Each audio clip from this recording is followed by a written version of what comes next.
What are we doing today? We're going out to some farms. First I'm eating a little bit of pudding. And we're going to get some... Let's look at that. Leah and I are on day 3 of a liquid fast. This constitutes as liquid because it's pudding. Just add water.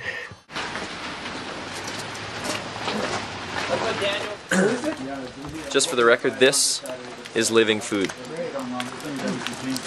From there. So you can just talk to him. Okay. Well, basically, my grandparents bought the farm in 1951. Yeah. And when they bought it, they looked at 27 properties before they settled on this one. And when my grandmother died in 2002, it was the last of those farms that hadn't been developed. And so what you're seeing is that families are the same right down the line. And what always ultimately suffers is the land in the end. And we're losing our agricultural land base rapidly with continued deletions from the ALR. Even with the stewardship of land, what you find is people buying agricultural land, not using it for agriculture. Right. And the purpose of our campaign is to separate the ownership of farmland from the stewardship, so that you remove agricultural lands from private ownership and have them held in trust, so that you can have a continued succession of farmers on the land. Right. And once you've got the infrastructure of your farms built, then you can just turnkey, you can just move it on to next generation, to the next generation, the next generation of farmers. And farmers aren't relying on their land as their equity to retire on, as any other business person. You just, invest your money as you go along through your business, and when your time of farming is done, you step off the land and the next set of farmers can come on. And that's the way that we see that you'll continue sustainably in the future. So as opposed to passing it on from down the family line, it would be from farmer to farmer.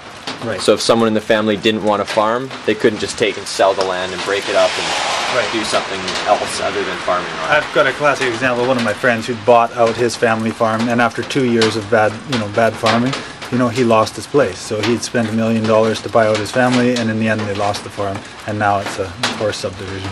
Right. So it's that's the way it looks. So the thing is that every family is usually the same. Usually you have a philanthropist, you have somebody who wants to work the land, you've got people who sit in between somewhere, and ultimately it's the land that is losing it, and we're losing it faster and faster and faster.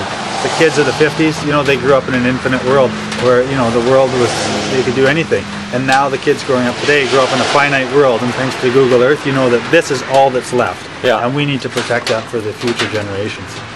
Absolutely. And so with the TLC Madrona farm, you have put forward your portion of what you own, your inheritance, as far as I understand. Yeah, so we've got my dad. So there's three owners. My grandparents bought it in 51. My dad and his 2 brothers came on title in 84.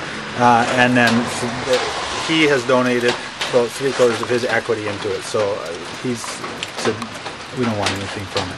Yeah, and then the rest of it, what we're doing the fundraising for, what the TLC is doing is just raising money to purchase the property from the other 2 brothers. The other 2 brothers, put it in trust, and it's farmland forever. Right.